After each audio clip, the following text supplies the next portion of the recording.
la CENI et au CNDP pour publier un nouveau chronogramme des élections au Tchad.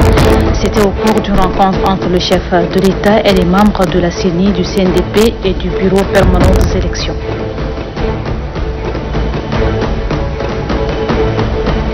À 48 heures de la reprise des cours, s'assurer des dispositions prises dans le contexte du Covid-19.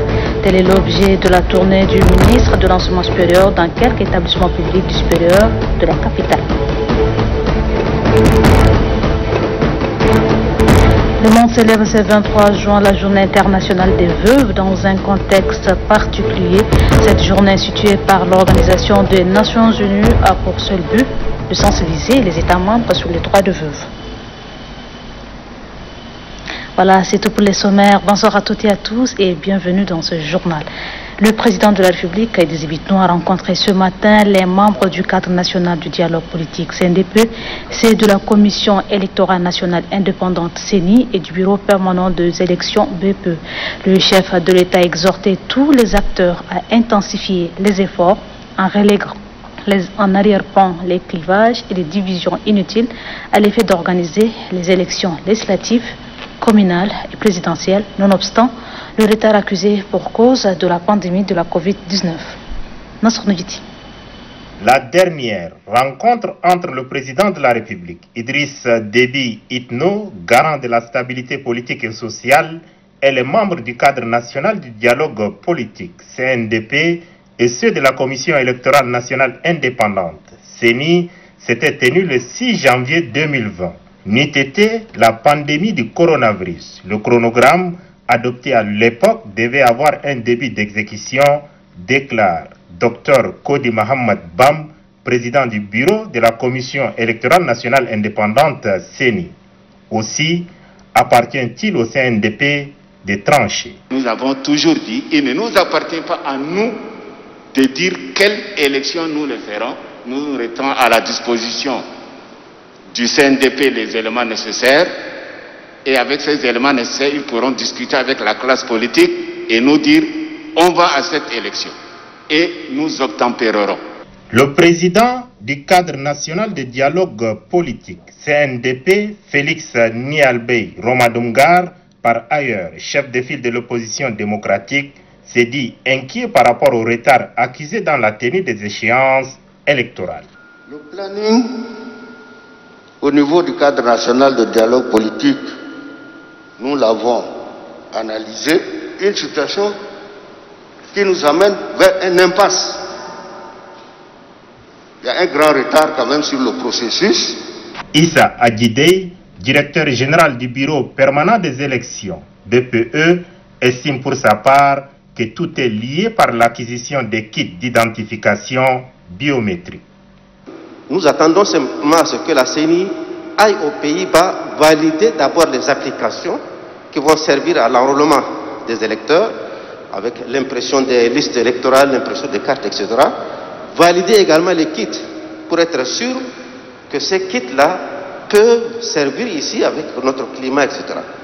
Et lorsque ce sera fait, en ce moment, nous allons amener tous ces kits et nous avons prévu effectivement un enrôlement pilote pour voir un petit peu comment est-ce que ça pourrait se passer et également pour tester les nouveaux kits avant d'arriver au mois d'octobre pour l'enrôlement au niveau national qui, nous l'avons prévu pour 20 jours pour couvrir l'ensemble du territoire et donc pour les 2 millions d'électeurs attendus. En réalité, la CENI et le CNDP ne regardent pas dans la même direction, celle d'organiser des élections en tenant compte de l'impératif de l'heure. De report en report, l'on risque d'aboutir à un vide juridique. Le président de la République attire l'attention de tous. Il faut retenir simplement, après avoir écouté les uns et les autres, je ne suis pas rassuré sur l'évolution du processus. Je voudrais rappeler que pour ce qui concerne le gouvernement, à chaque fois que nous avons été saisis par la CENI ou le CNDP, nous avons toujours réagi dans les 12 heures, sinon dans les 24 heures. Et ceci pour ne pas retarder le processus. Qu'il s'agisse des questions de ressources ou de révision de textes, nous avons chaque fois donné une suite immédiate aux sollicitations de la CENI et du CNDP. S'il y a un retard aujourd'hui, c'est la responsabilité exclusive de vous, membres de la CENI et du CNDP. Nous sommes en juin 2020. Vous me dites dans un an, c'est-à-dire dans 12 mois, nous ne serons pas encore prêts pour les élections. Non, ce n'est pas vrai. Et là, c'est inacceptable. Je ne peux pas accepter, encore une fois de plus, que le peuple tchadien soit privé de son droit démocratique. Pour des raisons que moi j'ignore. Pour organiser les élections législatives, communales et présidentielles dans de bonnes conditions et dans le délai requis, le chef de l'État en appelle à la responsabilité de tous les acteurs politiques. La CENI n'est pas une somme d'individualité, mais un organe collégial qui doit fonctionner selon le texte qui le régisse. Que le CNDP accompagne la CENI dans son travail technique. Je ne peux pas accepter que les considérations des personnes prennent le dessus sur un sujet d'intérêt national. En sa qualité de garant de la stabilité politique, le chef de l'État Idriss Déby Itno tranche. Pour lui, les tergiversations doivent prendre fin immédiatement. Le message que je voudrais faire passer est très clair. On n'a plus le temps. Mettez-vous au travail pour sauver la démocratie dans notre pays. Mettez-vous au travail pour sauver la démocratie dans notre pays. L'indépendance de la CENI doit être respectée, y compris par la CNDP. La CENI et le CNDP doivent publier dans une semaine le nouveau chronogramme des élections au Tchad. Passé le délai de 7 jours francs, le chef de l'État Idriss Déby Itno précise qu'il prendra toutes ses responsabilités et rien que ses responsabilités. À bon entendeur, salut. Au palais de la démocratie, les élus du peuple ont adopté le projet de loi autorisant le chef de l'État à ratifier le traité révisé instituant la communauté économique des États de l'Afrique centrale. C'est à l'issue d'une plénière dirigée par le président de l'Assemblée nationale, Haroun Kabati. Robert. La réforme de la communauté économique des États de l'Afrique centrale a été mise en marche depuis quelques années. Cette réforme a été entérinée par le sommet des chefs d'État en décembre 2019 à Libreville au Gabon. Une réforme qui vise à asseoir une organisation sous-régionale plus solide avec des différentes structures. La rationalisation des programmes de la dite organisation panafricaine vise à mettre fin à la duplication des institutions et organes communautaires. Dans ce cadre, il a été retenu le principe de commission. Le secrétariat général sera transformé en commission. La concentration de prérogatives de la CEAC participera ainsi à la mise en œuvre de différentes activités de la communauté, à l'instar de la commission de la CEDEAO et celle de l'Union africaine. Avec ce qui vient d'être adopté comme décision par l'Assemblée, le Tchad peut déposer avant le 30 juin, et c'est la date effectivement prévue par la dernière réunion du Conseil des ministres tenue en visioconférence, et nous allons être à jour. Probablement on va être le 4e État à déposer son instrument de ratification, et comme vous le savez, l'entrée en vigueur de ces traités ne peut avoir lieu qu'une fois que le 7e instrument de ratification est déposé par un des États membres. Et j'espère que d'ici le 30 juin, les autres États en feront de même et que nous aurons tous les instruments de ratification, et cette entrée en vigueur va permettre la mise en place de la nouvelle commission, donc composée d'un président, d'un vice-président et de 5 commissaires. Et cette commission aura une feuille de route pour la mise en œuvre du reste des activités et des programmes prévus au titre de la réforme. Pour le ministre des Affaires étrangères, de l'intégration africaine, de la coopération internationale et de la diaspora, si tous les pays membres parviennent à ratifier les traités révisés, la nouvelle commission se mettra en activité. La révision de ces textes est l'une des conditions pour les États membres de postuler à la nouvelle commission. À 48 heures de la reprise des cours, le ministre de l'Enseignement supérieur, David Oudenga, a fait un tour dans quelques établissements publics du supérieur de la capitale, une tournée pour s'enquérir du respect des normes relatives à la lutte contre la Covid-19. Dame Guéjoël. C'est pour s'assurer des dispositions prises pour la reprise des cours dans ce contexte de la Covid-19 que le ministre de l'Enseignement supérieur, Dr David Oudengar Ngarimadin, accompagné de ses proches collaborateurs, fait cette descente sur le campus de Toukra. Après la visite des différents amphithéâtres, la délégation ministérielle a marqué un arrêt au restaurant universitaire où une opération de désinfection est lancée afin d'assainir les lieux. De Toukra, le cap est mis sur les facultés d'Ardé-Biomal. Le chef du département de l'enseignement supérieur a eu des échanges avec les responsables de l'Union des étudiants tchadiens, section de N'Djamena. Les doléances exprimées portent sur l'insuffisance des bus. À ces préoccupations, Dr David Oudengar Ngarimadin rassure que le gouvernement est à pied d'œuvre pour des solutions idoines. En attendant, le ministre est allé s'assurer de la désinfection des bus de transport des étudiants. À la faculté de médecine de Gardolé, tout comme à la faculté des sciences de Farcha et l'université Roi Faisal, le ministre se félicite de l'état des préparatifs à 48 heures de cette reprise des cours. Partout où nous sommes passés, nous avons constater que les dispositions nécessaires ont été prises en termes de pulvérisation des salles, en termes de mesures qui ont été prises pour permettre d'assurer la sécurité. C'est donc un sentiment de satisfaction, même s'il y a des petites choses à régler pour permettre à ce que nous puissions rentrer sereinement le jeudi prochain. Globalement, le ministre de l'Enseignement supérieur exprime sa satisfaction quant aux dispositions prises et fonde son espoir sur la capacité d'appropriation des mesures barrières en vigueur, tant par les étudiants que par le corps professoral. Le ministère de l'Éducation nationale et de la promotion civique et la mairie de N'Djamena à travers le service de l'assainissement procédé ce matin à la désinfection des établissements d'enseignement secondaire de la capitale. Fareladji. La courbe de contamination de la pandémie de Covid-19 décroît, mais le combat se poursuit pour son éradication. À la veille de la réouverture des salles de classe, le ministère de l'Éducation nationale et de la promotion civique, de concert avec le service de l'assainissement et de la santé de la mairie de la ville de N'Djamena, désinfecte les établissements d'enseignement secondaire de la capitale. Une initiative qui vise à offrir un environnement sain aux élèves et enseignants, surtout que le coronavirus représente encore un danger public. Bientôt, les établissements vont s'ouvrir, surtout les salles des examens.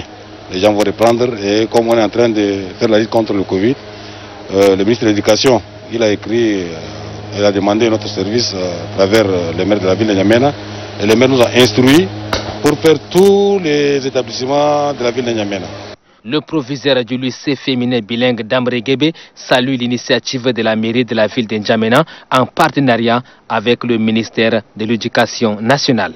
L'initiative que le ministère de l'Éducation nationale et de la promotion civique, au nom de monsieur le ministre, qui vous a envoyé pour envoyer les gens de mairie pour nous désinfecter les locaux, nous sommes vraiment très contents de ce geste qu'ils sont en train de le faire. Cette opération de désinfection sera menée dans tous les établissements d'enseignement secondaire et supérieur pour permettre une bonne reprise des cours. Clôture cet après-midi de l'atelier de formation des formateurs sur l'éducation financière et entrepreneuriale de jeunes et femmes, une manière de renforcer les capacités des agents du ministère de la formation professionnelle. C'est la ministre Shamsa Houda Bakakade qui a présidé la cérémonie. Youssouf Abdourman Alikat. 4 jours ont permis aux agents du ministère de la formation professionnelle et des petits métiers de renforcer leurs capacités sur le processus de gestion d'endettement, l'utilité du plat d'affaires, de remboursement des dettes et de sensibilisation au bon remboursement des microfinances en faveur des femmes et des jeunes. Au terme de leurs travaux, les participants à cet atelier recommandent au ministère de la formation professionnelle et des petits métiers d'intensifier, perpétuer et d'élargir la formation à d'autres cadres dans le domaine de la microfinance. Le coordinateur du projet de microfinance islamique au Tchad, Promifit, a marqué sa disponibilité d'accompagner le ministère de la formation professionnelle et des petits métiers dans le processus de formation de ces cadres. Les projets de microfinance islamique au Tchad réitère sa disponibilité d'accompagner le ministère de la formation professionnelle et des petits métiers dans toute activité formative qui consiste à renforcer les capacités des cadres, agents et bénéficiaires des microcrédits afin de leur permettre d'être sur la même longueur d'onde que l'ordre mondial en matière de formation technique et professionnelle. L'importance de la formation professionnelle, souci du gouvernement, est relevé par la ministre de la formation professionnelle et des petits métiers. Cet atelier qui vient de se tenir est une des réponses à la recherche de solutions pour répondre aux aspirations de nos populations qui ont fait le choix de lutter contre la pauvreté. Les gouvernements, les chefs de l'État s'engagent à poursuivre la promotion de la microfinance. C'est dans cette dynamique que le ministère de la formation professionnelle et des petits métiers, de concert avec les partenaires et le mouvement associatif, s'attelle à renforcer les capacités des populations par l'octroi des crédits. La proximité, l'information et la formation qui leur permet de consolider les activités génératrices de revenus et l'emploi. Au sortir de l'atelier, les agents du ministère partageront les connaissances acquises avec les femmes et les jeunes exerçant les activités génératrices de revenus. L'ONG Qatar Charity a remis des tables bancs aux femmes vendeuses de légumes et fruits, initiative qui vise à renforcer les activités génératrices de revenus. La cérémonie a vu la présence du ministre de la Femme, Jalal Arjun Khalil. Yak Chouabani. Les femmes commerçantes reçoivent un appui de l'ONG Qatar Charity. Cette organisation offre à ces femmes vendeuses de légumes et fruits, installées tout autour du centre social numéro 1 d'Injamena, des tables et bancs. Une initiative qui s'inscrit dans le cadre du projet d'appui aux activités génératrices de revenus. Le directeur pays de Qatar Charity, Abdulhamid Mohamed, situe le sens de cet appui. Ces femmes sont choisies sur la base d'un travail d'identification effectué par les assistants sociaux de votre ministère en collaboration avec les agents de Qatar Charity. C'est aussi le lieu de vous dire que Qatar Charity n'a pas seulement fourni les tables à ces femmes, mais aussi a mis à la disposition de chacune une somme de 300 000 francs comme capital pour renforcer leur commerce. Pour le maire de la commune du 3e arrondissement, Idriss Sami Michaud, ce don vient à point nommé. Il contribue à l'amélioration du cadre d'activité et à l'autonomisation de ces femmes. Officiant la cérémonie, la ministre de la Femme, de la Protection, de la Petite Enfance et de la Solidarité nationale salue cette initiative qui est en parfaite adéquation avec la politique du gouvernement. Nous apprécions ce don à sa juste valeur. Ce don s'inscrivant dans la droite ligne de l'indépendance économique initiée par le ministère de la Femme. Par conséquent, je voudrais encourager à poursuivre vos actions qui cadrent parfaitement avec les priorités gouvernementales en matière de l'autonomisation de la femme tchadienne. Satisfaites de ce don, les vendeuses de fruits et légumes expriment leur reconnaissance à l'ONG Qatar. Cette organisation promet élargir son œuvre à d'autres marchés de la capitale. Nous sommes le 23 juin, le monde célèbre la journée internationale de veuves dans un contexte particulier. Cette journée instituée par l'Organisation des Nations Unies a pour seul but de sensibiliser les États membres sur les droits de veuves. Sur le plan national, cette journée est d'une importance capitale avant la crise sanitaire du Covid-19. Amadia Abbas revient sur la portée de cette journée dédiée aux veuves. Instituée par l'Organisation des Nations Unies à la faveur de sa session du 21 décembre 2010, La journée internationale de veuves est célébrée cette année dans un contexte très difficile en raison de la crise sanitaire due à la Covid-19. Une pandémie qui a fait des ravages dans le monde et de ses faits occasionné d'autres veuves à travers la planète, dont le Tchad.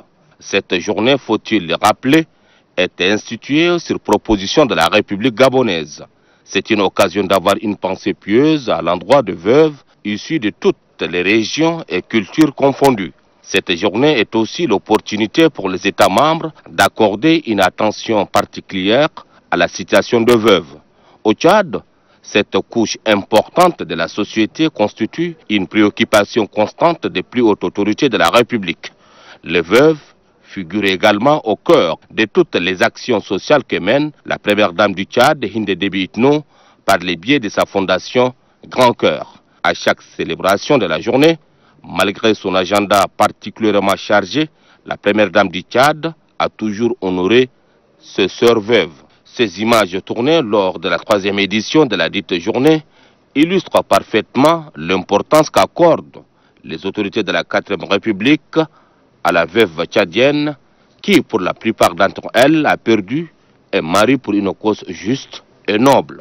En dépit de la précarité de la situation socio-économique, certaines veuves se battent et arrivent à joindre les deux bouts pour donner une meilleure éducation à leur progéniture. Elles sont nombreuses à s'occuper seules de la scolarisation de leurs enfants. D'autres les accompagnent tout le long de leurs études supérieures. Les veuves méritent bien la solidarité nationale, une solidarité qui apaise leur cœur. Tel est le sens de cette journée dont il est aussi question de sensibiliser l'opinion pour une meilleure défense des droits de veuves dans le monde. La journée internationale de veuves est donc un moment de réflexion sur les stratégies à développer pour permettre à cette mère, sœur ou tante d'obtenir ses droits.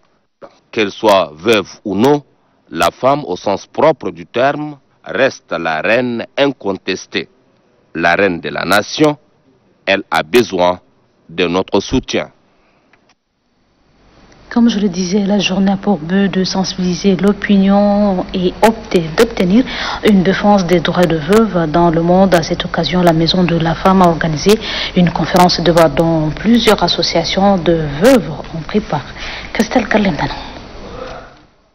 La journée internationale des veuves a été instituée afin de donner une reconnaissance particulière à la situation des veuves. C'est pour marquer d'un cachet particulier cette journée que la Maison de la Femme a organisé une conférence débat qui a vu la participation des membres des différentes associations des veuves. Les échanges ont porté sur la situation des veuves au Tchad. La 4e édition de la journée internationale des veuves est un moment de réflexion sur les défis auxquels elles font face et de reconnaître la situation des veuves de tout âge, région et culture. Notre pays, le Tchad, célèbre les veuves depuis 2017 sous l'égide de son Excellence Madame la Première Dame Hinde Déby Itno.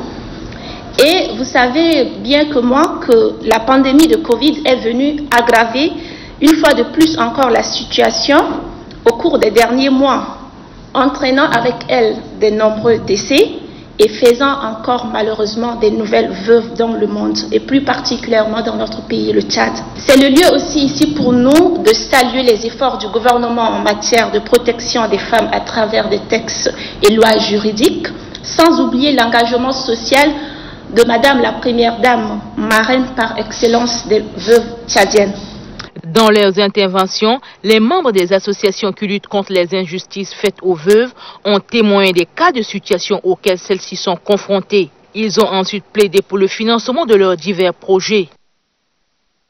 Parlons de la journée internationale de veuves. La fondation Tchad Helping Hands a organisé une conférence de presse axée sur le rôle et la place de la femme veuve et enfant orphelin au Tchad. Adi Ibrahim Seyd. À la faveur de la journée internationale des veuves, ces panélistes ont édifié l'assistance sur l'autonomisation de la femme en général et des veuves en particulier. Parlant de la proportion des veuves, les responsables de la fondation Tchad Helping Hands affirment que celle-ci constitue une couche importante de la population tchadienne.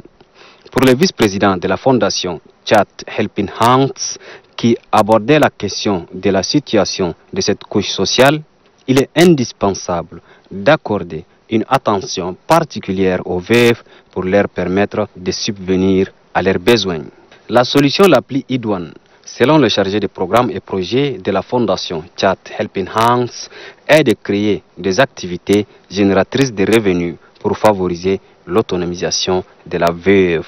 Il ressort que la femme qui a perdu son mari porte un lourd fardeau, surtout quand on sait que c'est à elle d'incomber toute une responsabilité de gestion du ménage, car la femme veuve prend souvent seule le relais de fonctionner son foyer. Une réunion de plaidoyer de riposte contre la Covid-19 a lieu ce matin, organisée par la délégation sanitaire provinciale à l'endroit des maires, des communes et médecins-chefs des districts sanitaires de N'Djamena. La rencontre a été présidée par le délégué général du gouvernement auprès de la commune de N'Djamena. On fait le point avec Mamad Seyda Bakar. Dans la croisade contre le coronavirus, la délégation sanitaire provinciale de N'Djamena entame une nouvelle stratégie de lutte.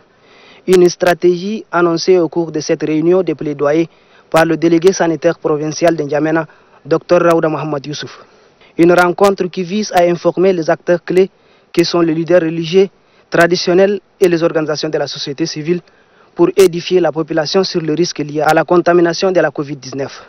Dr Raouda Mohamed Youssouf a également sollicité l'adhésion et l'engagement des autorités civiles et militaires dans le cadre de cette sensibilisation contre la pandémie. Pour le délégué général du gouvernement auprès de la commune de N'Djamena, la baisse de la courbe épidémique ne doit pas donner l'occasion à certains de baisser la garde. La situation est encourageante, la courbe est ascendante. Nous nous félicitons. Il y a beaucoup d'actions qui ont été déployées. L'implication personnelle de son Excellence, Monsieur le Président, le chef de l'État, chef du gouvernement, qui a permis donc d'atteindre ces résultats. Mais attention, tout n'est pas fini. On enregistre encore des cas. Donc tout cela nous amène à dire qu'on a encore du travail à faire, qu'on n'a pas le droit de baisser la garde et que nous devons continuer à sensibiliser nos populations pour qu'elles puissent continuer à observer toutes les mesures que le gouvernement a prises pour donc limiter la propagation et parvenir éventuellement, si le faire est soutenu, à éradiquer la maladie dans notre pays. Dans cette stratégie de sensibilisation, la délégation sanitaire provinciale de N'Djamena compte procéder à la formation et au déploiement de 346 relais communautaires, dont 246 ici des 5 districts sanitaires de la dite province et 100 des associations féminines. Ils auront à sensibiliser au moyen de 6 véhicules sonorisés et à diffuser des messages de sensibilisation sur les antennes des radios communautaires. Des messages qui visent la prise de conscience de la population face à la maladie et à la non-stigmatisation des personnes guéries du coronavirus. Et puis la situation épidémiologique de la maladie à coronavirus de ce mardi 23 juin se présente comme suit. 87 échantillons analysés, 2 cas confirmés, 1 au Logone occidental et 1 au Wadaï, 2 guéris portant le total à 757, 0 décès. Le total de décès reste 114, 29 malades sous traitement. Le nombre de cas confirmés depuis le 19 mars est de 860. Les provinces touchées sont N'Djamena avec 759, Batassi, Chariba-Gurmé 1, le Dénédi Est 1, le Gra 19, le Kanem 18, le Lac 5, le Logone occidental 13, le Logone oriental 8, Mondoul 1, Maïkibi Est 3, Moïnchari 11, Sila 2, Wadaï 7 et Wadifira 6. La coordination nationale de riposte sanitaire appelle la population à plus de discipline et un sens accru de responsabilité. Aussi, l'observance stricte des mesures barrières reste de rigueur. À la signature, le coordinateur national de riposte sanitaire, professeur Choua Ouchimi. Les membres de la plateforme de partis politiques contre la Covid-19 conscientisent et distribuent des masques de protection à la population. Ils se sont rendus dans les 6e et 7e arrondissements de la capitale. Christelle Ngarlendana. Les membres de la plateforme des partis politiques contre la Covid-19 intensifient les actions de lutte contre la pandémie. Dans les grandes artères de la commune du 6e arrondissement, ils ont sensibilisé les usagers sur la dangerosité de coronavirus et sur l'importance du port de masque. Dans cette circonscription administrative, les membres de la plateforme ont distribué ces moyens de prévention aux passants, clandomènes, commerçants et autres couches de la société. Après le 6e arrondissement, la délégation s'est également rendue dans la commune du 7e arrondissement pour le même motif. L'action de la plateforme réconforte plus d'un. Franchement, cache-nez, ça protège parce que depuis que Le port de casque a été obligatoire en N'Djamena. Je crois que la situation même en général s'améliore du jour au lendemain. Donc on vous encourage dans ce sens, vous distribuer, peut-être que du jour au lendemain on va arriver à la meilleure des solutions. Aujourd'hui, la plateforme vient pour nous donner ça, donc c'est très bon. Je prends un client, je lui demande, tu as ton cache-nez? S'il dit oui, il monte, s'il n'a pas, je le descends. Nous sommes très contents et nous le remercions beaucoup pour la distribution de cache-nez et ça nous arrange beaucoup pour ça. Et c'est une fierté pour nous. L'équipe de la plateforme insiste sur le respect des gestes barrières, car selon elle, l'allègement de certaines mesures par les plus hautes autorités du pays ne signifie pas que le coronavirus est déjà éradiqué. La lutte contre la pandémie du Covid-19 nécessite l'implication de toutes les couches socio-professionnelles. Les communes du 7e, 8e arrondissement, l'association de femmes commerçantes et chefs d'entreprise du Tchad, le conseil communal du 7e arrondissement, le groupe de réflexion pour l'avenir et la construction du Tchad et le réseau Al-Mouna pour la paix et le développement ont apporté leur part de contribution. La monture avec Gayam Bengeli. Les institutions publiques et les organisations de la société civile maintiennent l'élan de solidarité aux côtés du gouvernement dans la lutte contre la maladie à coronavirus. Dans la commune du 7e arrondissement, le maire Elsepa Akoudmou a procédé au lancement de l'opération de distribution de 30 000 masques aux délégués des quartiers, aux leaders religieux et aux gestionnaires des marchés. Après cette cérémonie, le maire s'est rendu dans quelques marchés de sa commune pour constater l'applicabilité des mesures barrières prises par le gouvernement. Sur place, des instructions ont été données aux différents responsables afin de faire respecter ces mesures. Toujours dans cette circonscription où les membres du conseil communal du MPS poursuivent leur campagne de sensibilisation sur l'importance du port des masques à l'intention des policiers et de la population. L'équipe conduite par la députée Epainette Djemina Assil a sillonné 5 quartiers dans lesquels où elle a appelé la population au respect de ces gestes barrières. Depuis le lancement de cette campagne le 3 mai dernier, plus de 12 000 masques ont été distribués par le conseil communal du MPS du 7e arrondissement. Au niveau de la commune du 8e arrondissement, les responsables de cette circonscription administrative, sous la direction du maire Fatime Yaya Abdoulaye, se sont mobilisés pour cette cause noble, celle de sensibiliser la population sur les mesures de prévention. Après le quartier Ndjari Kawas, la délégation conduite par Fatime Yaya Abdoulaye s'est rendue à Djigel Zafay, où elle a fait de porte à porte pour distribuer des masques de protection aux habitants de ce quartier. Ne pouvant rester indifférents à cette lutte commune, l'association des femmes commerçantes et chefs d'entreprise du Tchad AFSET a ciblé le marché de Moussal où elle a lancé une campagne de sensibilisation et de prévention contre le coronavirus couplée avec la distribution des masques. Selon la présidente de l'AFSET, Khadija Koulingar, la maladie existe et a fait des victimes. Pour elle, seul le respect des mesures barrières demeure l'arme la plus efficace pour contrecarrer ce mal. De son côté, le groupe de réflexion pour l'avenir et la construction du Tchad GRAC Tchad apporte sa contribution en mettant à la disposition des garagistes du quartier Champ des Fils des seaux à robinet et des masques de protection. Un geste qui, selon le secrétaire général adjoint du GRAC Tchad Ali Abacha, permettra à cette couche de la société de mieux se protéger contre la Covid-19. Même son de cloche du côté du réseau Al-Mouna pour la paix et le développement, qui a opté pour la salubrité au sein du lycée de Djigel-Est, à l'effet de rendre cet établissement sain, afin de permettre aux élèves en classe d'examen de reprendre les cours dans de bonnes conditions en cette période de Covid-19. Le coordinateur du dit réseau, Sidik Sougui, appelle les élèves au respect de ces mesures de prévention.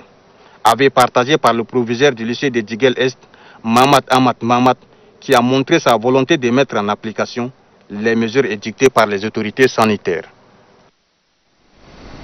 Lutte contre la Covid-19, à Massakori, le gouverneur Hawat Mandjami a réceptionné un don de matériel de protection contre cette pandémie.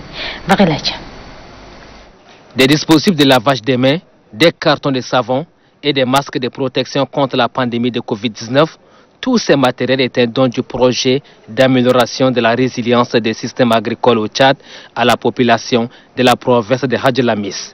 Un don qui vise à accompagner le gouvernement dans la lutte contre cette pandémie de Covid-19. Le Tchad a adopté un plan de contingence à la riposte contre cette pandémie.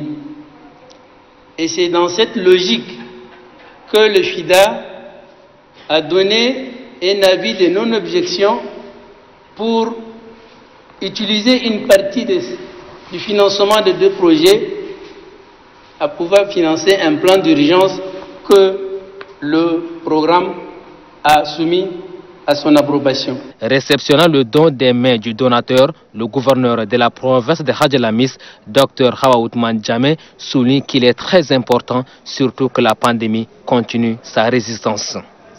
Par ailleurs, l'on nous signale également que les populations bénéficiaires de ces 2 projets recevront dans cette même dynamique une assistance alimentaire à hauteur d'environ 33 tonnes de céréales et des quantités importantes de semences améliorées pour faire face à la pandémie et aborder la campagne agricole 2020-2021 qui se pointe à l'horizon.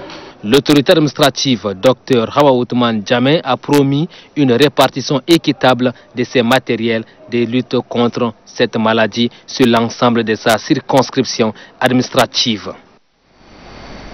Les membres du bureau politique national du MPS ressortissants de la province du Logone oriental ont fait un don de masques et matériel pour lutter contre la Covid-19, don réceptionné par le gouverneur Moussa Haroun-Turko. Le point avec Doné Foba.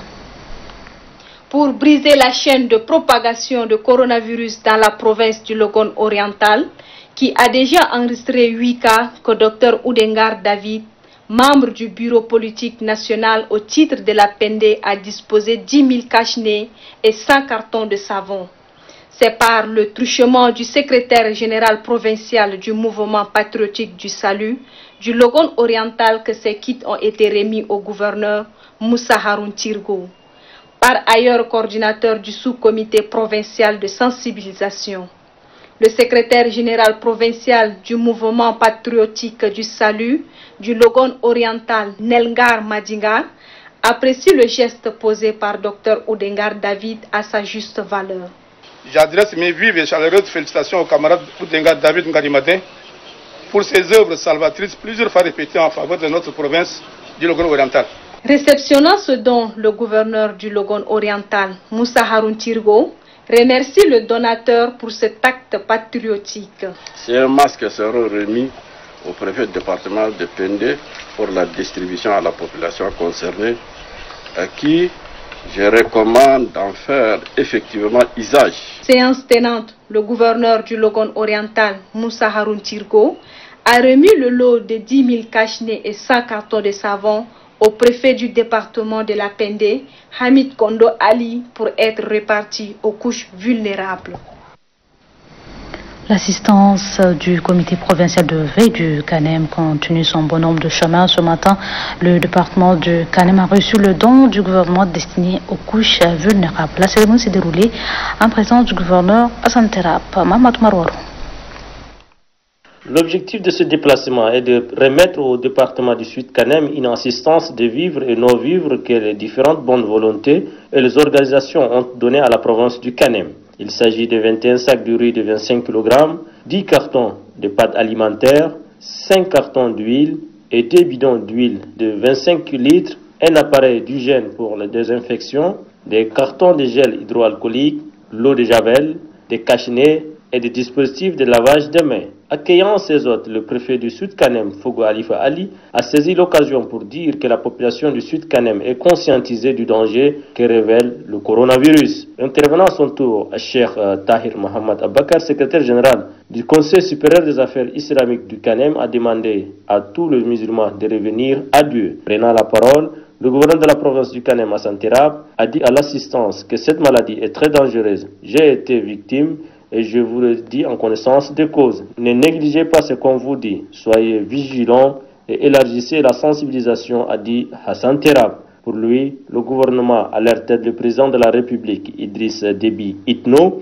se soucie de la santé de la population. C'est pourquoi toutes les autorités et tous les médias font des sensibilisations pour éviter que la population soit contaminée par cette maladie. Pour finir, le gouverneur de la province du CANEM a demandé à la population du Sud CANEM de respecter scrupuleusement les mesures barrières édictées par le gouvernement. À Bolaba d'Issaïr Fodou, le gouverneur de la province du Lac a fait une communication ce matin relative au lancement de distribution de masques offerts par le gouvernement pour faire face à la Covid-19. Soukassia Prosper. Cette délégation, conduite par le procureur de la République près du tribunal grande instance de N'Djamena, est composée de Fabien Barthez, chef de projet G5 Sahel au Tchad, et bien d'autres personnalités en charge du projet. Pour le chef de mission G5 Sahel, Fabien Barthez, la mise en place des unités d'investigation spécialisées a un double objectif. D'abord, assurer le suivi judiciaire des opérations de la force mixte du G5 Sahel et renforcer le dispositif tchadien de la lutte contre le terrorisme et la criminalité. Le procureur de la République près du tribunal grande instance de N'Djamena, Youssouf Tom, s'est apaisanté sur la coopération agissante des autorités administratives et militaires, car la province du Lac est le centre d'infraction du pays d'attaque du terrorisme.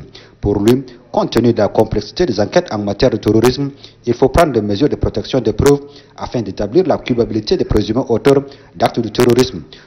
Le gouverneur de la province du Lac, le général de division Abad Saïr Fadoul, a mentionné que la création de ces unités d'investigation spécialisées traduit en fait la volonté manifeste des plus autorités du pays. Normalement, pour une meilleure enquête, pour un meilleur suivi, l'officier judiciaire ou l'armée en question qui avait attrapé quelqu'un avec une arme et qui a commis un crime, on doit la sceller et la ramener automatiquement auprès des autorités judiciaires pour pouvoir leur permettre de suivre un peu les choses. Pour l'efficacité de cette jeune institution, le prix magistrat de la province du Lac, Abad Saïr Fadoul, a mis l'accent sur le partage d'informations. Les échanges se sont focalisés autour de l'échange de boules dont la compétence principale concerne les investigations relatives aux faits de terrorisme et leurs infractions connexes dans la province du Lac. À Moundou, dans le Logone occidental, Dagoyaro va présider ce matin la réunion d'évaluation des travaux du sous-comité provincial de sensibilisation contre la Covid-19. Ahmed Lissenamat. Il s'agit d'une réunion d'évaluation des actions menées par les membres du sous-comité provincial de sensibilisation contre la maladie à coronavirus dans la province du Logone occidental. Après la mise en place de ce sous-comité composé de toutes les sensibilités de la province, plusieurs activités ont été réalisées dans le domaine de la sensibilisation de la population contre la pandémie de Covid-19. Faisant le point sur les actions menées tant à Moundou qu'au-delà du chef-lieu de la province du Logone occidental, le coordonnateur adjoint du sous-comité provincial de sensibilisation, Hassan Boukar Agré, relève au gouverneur la bonne volonté, mais aussi et surtout l'engagement et la détermination des membres de cette structure de lutte pour amener la population à comprendre la dangerosité de la maladie et surtout le respect des mesures barrières contre le Covid-19. Le gouverneur de la province du Logone occidental, Dogo Yacoub, en sa qualité de coordonnateur du sous-comité provincial de sensibilisation contre le Covid-19, a félicité les membres de ce sous-comité pour le travail abattu. Soulever le problème des kits dont on n'avait pas assez parce que les écoles vont reprendre. Ils ont besoin de kits, ils ont besoin de cache-nez. Les lieux de kits vont ouvrir. Ils ont besoin de cache-nez, ils ont besoin de kits. L'université aussi a besoin de kits. Ce message du gouverneur de Yacoub a réconforté les membres du sous-comité provincial de sensibilisation qui envisagent de mener d'autres actions de grandes envergures afin de faire comprendre à la population l'importance du respect des mesures barrières édictées par le gouvernement pour briser la chaîne de propagation de la pandémie du Covid-19. Autre volet de l'actualité, le gouverneur de la province de l'Est a réuni autour de lui les autorités administratives et traditionnelles de sa circonscription. Une rencontre relative à la distribution des vivres aux couches vulnérables. Hassan Lami. Définir de meilleures stratégies afin de réussir une distribution avec moindre de difficultés, c'est le bien fondé de cette rencontre. Des mesures barrières prises dans le cadre de combattre la maladie à coronavirus ont créé des difficultés économiques dans des ménages. Pour juguler cette situation, le gouvernement, par le biais de l'ONASA, a fait parvenir quelques tonnes de vivres. La difficulté, c'est de savoir qui est vulnérable ou qui ne l'est pas. Le gouverneur de la province de l'Est, Ngarboudio Meder Jacob, estime qu'il est urgent de cibler les bénéficiaires. Dans la même optique, le sultan du Derbilia Siddiq Timan Debi Idno souhaite que la prise en charge prenne en compte le poids des différents départements. Les préfets d'Amdjaras, les délégués provinciaux ont abondé dans le même sens. Des équipes de distribution ont été mises en place. Une solution rapide a été dégagée. Sur la base de l'ancienne liste des vulnérables, les différentes commissions peuvent aisément procéder aux distributions pour soulager les populations. Une initiative qui satisfait pleinement tous les participants. Dans la province du Tibet, le gouverneur Ali Maïdi Kébé s'est rendu hier au site aurifère de Suyesra et Kouli 35 pour intimer l'ordre à ceux qui exercent illégalement leur voyage. Mais il a rappelé les responsables des entreprises ayant de permis d'exploitation diminuer leur engagement vis-à-vis du gouvernement. Boussouki Gekarna. Au site aurifère de Suyesra, tout comme à Kouli 35, le gouverneur de la province du Tibesti, le général de division Ali Maïdi Kébir, et les responsables militaires qui l'accompagnent dans ces déplacements ont rendu une visite inopinée aux orpailleurs qui se trouvaient sur ces deux sites distanciés de 110 km. Cette visite inopinée a permis au gouverneur Ali Maïdi Kébir de s'imprégner des conditions dans lesquelles les orpailleurs exercent les activités d'exploitation minière. Après avoir fait un tour dans les sites miniers, le gouverneur de la province du Tibesti, Ali Maïdi Kébir, n'a pas seulement intimé l'ordre aux Européens qui exercent illégalement à quitter les sites, mais aussi et surtout rappelé les différentes entreprises qui détiennent des papiers d'exploitation officiellement délivrés par le ministère des Mines, de la Géologie et de la Gestion des carrières à honorer leur engagement vis-à-vis du gouvernement dans un bref délai. Au cours de cette rencontre, la question du respect des mesures barrières édictées par le gouvernement dans le cadre de la lutte contre la pandémie de Covid-19 n'a pas été occultée par le gouverneur Ali Maïdi Kébir. Pour joindre la parole à l'acte, des masques communément appelés cache-nez ont été distribués aux Européens afin de se protéger car les sites miniers renferment plusieurs personnes qui font quotidiennement des mouvements soit en Libye, Niger, Nigeria, Soudan et bien évidemment à l'intérieur du Tchad. Passons toujours dans la province de Tibesti. Le nouveau préfet du département de Tibesti-Ouest a été installé dans ses fonctions par le gouverneur Boussouki Geferna. Après 3 ans et quelques mois passés à la tête du département de Tibesti-Ouest, Sougui Mahamad Fouzari cède son fauteuil de commandement à son successeur Moussa Boné, nouveau préfet nommé au terme du décret numéro 0829/PR/MATCD/2020 du 2 mai 2020. Présentant la carte postale du département de Tibesti-Ouest, le préfet sortant Sougui Mahamad Fouzari a non seulement énuméré les difficultés dans lesquelles est confronté le département de Tibesti-Ouest qui sont le manque cruel de machines bureautiques, du personnel soignant et enseignant qualifié en bon nombre afin de couvrir les besoins, mais à déplorer aussi le non-achèvement du bâtiment devant abriter les bureaux du département. Dans son liminaire d'installation, le gouverneur de la province de Tibesti, Ali Maïdi Kébir, a loué le courage, l'abnégation et la servitude du préfet sortant Sougui Mahamad Fouzari durant les années passées à la gestion de ces départements avant de lui souhaiter plein succès dans ses nouvelles fonctions. À l'entrant, Ali Maïdi Kébir, gouverneur du Tibesti, n'est pas passé outre pour lui demander d'user de tous ses moyens pour restaurer l'autorité de l'État dans toutes ses formes. La question de circulation des véhicules à vitres fumées, des ports obligatoires de masques et la sécurité des personnes et de leurs biens n'a pas été occultée par le premier magistrat de la province du Tibesti, Ali Maïdi Kébir. Moussa Boné, préfet entrant de prime abord, a adressé ses vifs remerciements aux plus hautes autorités du pays pour la confiance placée en sa personne avant de solliciter l'appui multiforme de ses collaborateurs à l'accomplissement de la mission qui lui est assignée. Le passage de l'étendard marquant la transition des charges de compétences au nouveau préfet et la signature du procès verbal ont été le temps fort de cette cérémonie. Dans la province du Moyen-Chari, le gouverneur d'Hubert Younous a fait le déplacement de Kiabé pour constater l'état d'avancement de travaux de bitumage Kiabé-Singakour. Reportage.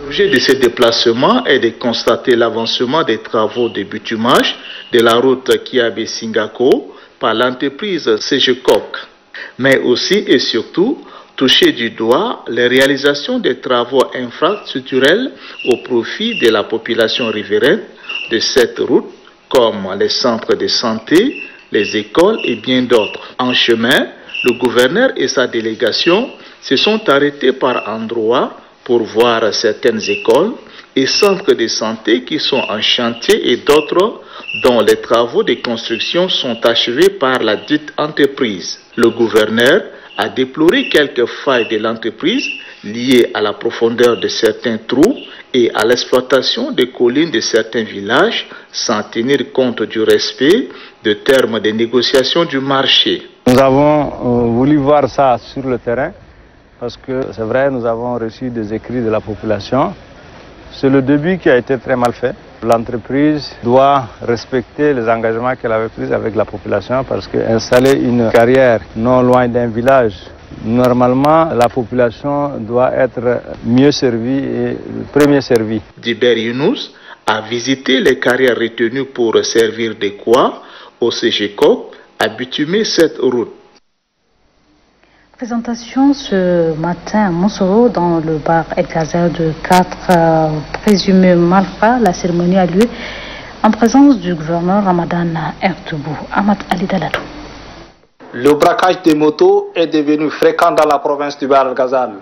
Le 13 juin dernier, près de Irimele, une localité située à environ 30 km au nord de Moussoro, un clandeman a été victime du braquage de sa moto par 2 malfrats qui sont Youssouf Abakar Rozi et Issa Mamad Idriss. À quelques kilomètres du village Iremele, le clandeman Mamataer Mohamed Boya a reçu des coups de poignard et de bâtons pour être maîtrisé avant d'emporter sa moto. Pour le délégué provincial de la police du Bar El Gazer, Boloki Hassabala Diolio, la police a mené des enquêtes que ces malfrats ont été identifiés à Bokoro dans la province de Hajar Lamis et ont été acheminés à Moussoro. Le gouverneur de la province du Bar El Gazer, le général Ramadan Ertoubou Dougourou, a salué les efforts fournis par les éléments des forces de défense et de sécurité de la province. Il leur a demandé de continuer pour démanteler tous les réseaux de bandits opérant dans le Bar El Gazer. Le gouverneur de poursuivre que le souci du gouvernement est de rendre facile la circulation des personnes. Contrairement à cela, certains bandits arnaquent les paisibles citoyens dans leur mouvement. Ces derniers seront mis à la disposition des autorités judiciaires. Le procureur de la République, près du tribunal de grande instance de Moussoro, Adilman Bachar, invite la population à aider les forces de défense et de sécurité pour éradiquer tous les malfrats et leurs complices. Il a conclu que ces présumés malfrats répondront de leurs actes conformément aux lois de la République. Ces 2 présumés malfrats ont été conduits à la maison d'arrêt de Moussoro. En dans la province du Ouaddaï, des vivres ont été distribués en don du gouvernement aux couches vulnérables. C'est le préfet du département de Djourf Al-Ahmar qui a présidé la cérémonie. Au total, 120 sacs de mil de 100 kg et 200 sacs du riz de 50 kg ont été distribués. 240 ménages ont bénéficié de cette assistance sociale dont du gouvernement. Dans ce moment de circonstances, la déléguée provinciale de la femme, de la protection de la petite enfance et de la solidarité nationale du Ouaddaï, Madame Nafissa Yaroupa Moussoban, s'est réjouie de l'assistance du gouvernement aux personnes démunies du département de Djourf Al-Ahmar. Tenant compte de la situation difficile que traversent les personnes démunies, le gouvernement de la République du Tchad a mis en priorité l'assistance aux personnes démunies. C'est ainsi que des vivres ont été acheminés à travers les 23 provinces du pays, dont la province du Ouaddaï. Lançant l'opération de distribution des vivres à Amdam, le préfet du département, Achafi Saabo, a salué l'action du gouvernement en faveur des personnes vulnérables. Achafi Saabo d'ajouter que ces dons traduit l'intérêt qu'accorde le gouvernement aux couches sociales. Les bénéficiaires se sont relayés pour exprimer leur sincère remerciement au gouvernement pour avoir assisté en cette période difficile de la pandémie de coronavirus. Les ambassadeurs citoyens sans frontières et les associations de jeunes de la commune du 8e arrondissement ont lancé ce matin l'opération Mon quartier d'abord, une opération qui vise à aménager les rues, les curages de caniveaux et l'hygiène. Ousmane Idriss Dakou. À l'approche de la saison des pluies, les ambassadeurs citoyens sans frontières et les associations de jeunes de la commune du 8e arrondissement conjuguent leurs efforts en matière d'hygiène et assainissement. Ensemble, ces organisations s'engagent à travers l'initiative dénommée Mon quartier d'abord. Les chefs des carrés de cette circonscription administrative marquent aussi leur disponibilité à accompagner cette initiative de jeunes. Le président du comité d'organisation, Ramadan Hassan, encourage les jeunes à préserver cet acquis pour le développement local. Un avis partagé par le député Abdoulaye Choua. Cette initiative est appréciée par le maire de la commune du 8e arrondissement. J'apprécie même l'initiative de citoyenneté des jeunes ambassadeurs qui sont là, toujours à prodiguer à la population leurs initiatives. Et j'appelle même à la population de respecter les procédures données par nos hautes autorités. Représentant des ambassadeurs citoyens sans frontières, Mohamed Cherif, a loué la détermination des jeunes volontaires pour un développement harmonieux du pays. La coordination nationale de riposte sanitaire place la décision de la réouverture des lieux de culte sous une haute surveillance sanitaire. Hier, une rencontre a lieu entre les membres de cette coordination et les 3 confessions religieuses. Suivez le Dr Alaranga Yukoide, coordinateur national adjoint de riposte sanitaire. D'ici le 25 juin, il y aura donc la réouverture des lieux de culte. Comme nous sommes en pleine épidémie, il y a des dispositions à prendre. Et je crois que les dispositions sont les mêmes qui ont été mises en place par le gouvernement. Pour cette pandémie, le gouvernement a insisté sur les mesures barrières. Pour la réouverture des lieux de culte, il va falloir les renforcer.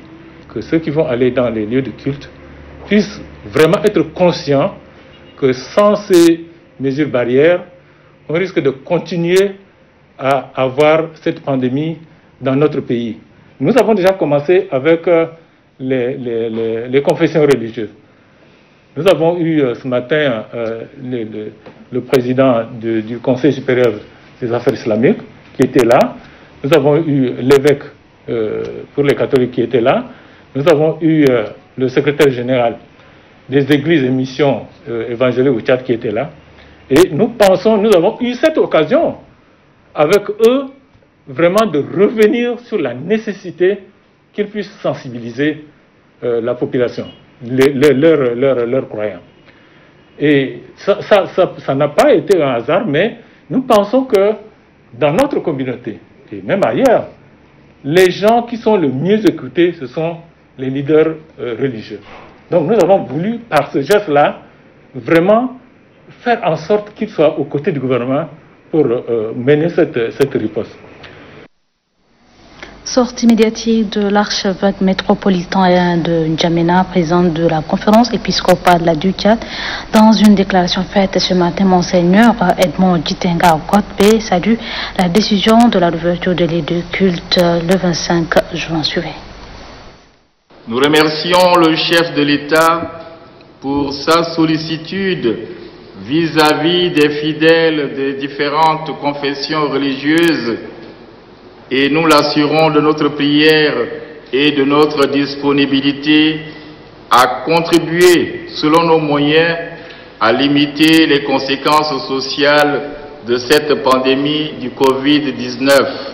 Comme pasteur, notre souci majeur est de tout faire pour que nos célébrations eucharistiques ne deviennent pas une source de contamination massive pour les fidèles et partant pour ceux et celles qui vivent avec nous. C'est pourquoi nous, évêques, avons décidé de nous concerter, de réfléchir et de prier ensemble avant de décider d'une date réaliste pour la reprise des célébrations eucharistiques et de donner des orientations claires qui peuvent aider à la fois nos communautés chrétiennes des villes et des villages. Toutes ces mesures préventives ne sont pas faciles à appliquer et à maintenir, surtout que nos assemblées sont généralement très nombreuses et nos célébrations animées et mouvementées. Il nous faut donc d'abord bien sensibiliser les fidèles à travers nos radios diocésaines ou d'autres moyens de communication. Il nous faut aussi mobiliser les ressources pour permettre l'observation de ces mesures et enfin assurer la désinfection régulière des lieux de culte. Pour cela, nous avons besoin de temps avant de rouvrir nos églises et chapelles et nous envisageons cette réouverture pour la mi-juillet. La conférence épiscopale se réunira dans quelques jours et à l'issue de cette rencontre, une nouvelle déclaration sera publiée pour bien vous situer.